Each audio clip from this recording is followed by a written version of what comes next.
मान लो हिंदुस्तान के इंजन में 10 सिलेंडर है, काम सिर्फ एक सिलेंडर कर रहा है। एक सिलेंडर छोटा सा टक टक टक टक टक टक टक चल रहा है। कह रहे भैया दुनिया में, और कहते हैं भैया सुपर पावर बन जाएगा। कैसे सुपर पावर बन जाएगा? हमारे लिए ये पॉलिसी मेकिंग का फाउंडेशन है।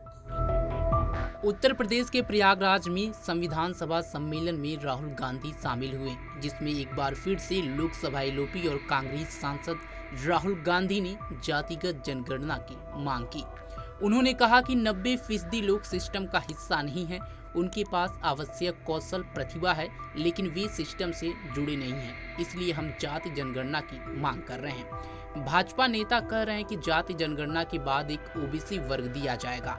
हम विभिन्न समुदायों की सूची चाहते हैं। हमारे लिए जाति जनगणना सिर्फ एक जनगणना नहीं है, यह नीति निर्माण की नींव है। सिर्फ एक जाति जनगणना करना इतना ही काफी नहीं है, यह समझना भी जरूरी है कि धन का वितरण कैसे हो रहा है। यह भी पता लगाना जरूरी है कि नौकरशाही, न्यायपालिका, मीडिया में ओबीसी, दलितों, श्रमिकों की भागीदारी कितनी है। सुनिए राहुल गांधी ने जातिगत जनगणना पर एक बार फिर से क्या कुछ कहा। हिंदुस्तान में, मान लो हिंदुस्तान के इंजन में 10 सिलेंडर है, काम सिर्फ एक सिलेंडर कर रहा है। मतलब 90% लोग बाहर बैठे हुए हैं और देख रहे हैं, और उनके सिस्टम में कोई भागीदारी नहीं। उनके सिलेंडर में ना पेट्रोल मिलता है, ना मेंटेनेंस होती है, ना कोई चेकिंग होती है। एक सिलेंडर छोटा सा टक टक टक टक टक टक टक चल रहा है। कह रहे भैया दुनिया में, और कहते हैं भैया सुपर पावर बन जाएगा। कैसे सुपर पावर बन जाएगा? 90% लोग सिस्टम के बाहर बैठे हुए हैं। हुनर उनके हाथ में है, स्किल उनके हाथ में है, ज्ञान उनके हाथ में है, उनका कोई कनेक्शन ही नहीं है। तो इसीलिए हमने जाति जनगणना की बात उठाई, और थोड़ा कंफ्यूजन है। देखिए, बीजेपी के लोग कह रहे हैं कि भैया देखो, हम जाति जनगणना करेंगे, उसमें ओबीसी का सेक्शन दे देंगे। जाति जनगणना सबसे पहले सिर्फ वहां ओबीसी लिखना का कोई मतलब नहीं। अलग अलग कम्युनिटीज हैं, हम हर कम्युनिटी की लिस्ट चाहते हैं। पहली बात। दूसरी बात, हमारे लिए यह सिर्फ सेंसस नहीं है, हमारे लिए यह पॉलिसी मेकिंग का फाउंडेशन है। मतलब नींव है, और हम सिर्फ जाति जनगणना की बात नहीं कर रहे।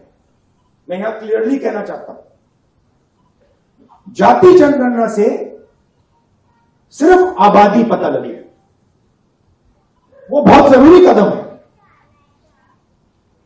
क्योंकि भागीदारी से पहले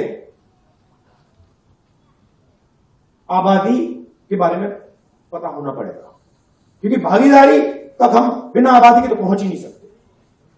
मगर आबादी लास्ट कदम नहीं है। आप ये मत सोचिए कि आइडिया ये है कि भैया जाति जनगणना हो गई, उसमें सबकी गिनती हो गई और बात वहां खत्म हो जाएगी। नहीं, ये मेरा विजन नहीं है। ये पहला कदम है। मेरा विजन है कि हिंदुस्तान में धन किस प्रकार से बांटा जा रहा है।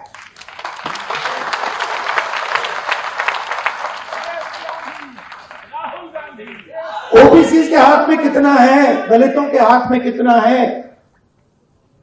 मजदूरों के हाथ में कितना है, पहली बात। दूसरी बात, हिंदुस्तान के जो इंस्टीट्यूशंस हैं, ब्यूरोक्रेसी हो, जुडिशरी हो,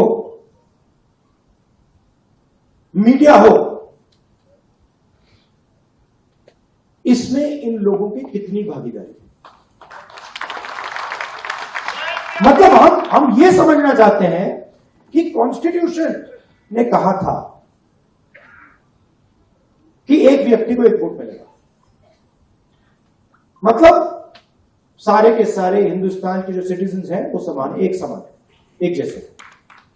तो हम ये पूछ रहे हैं कि अब 70 साल हो गए,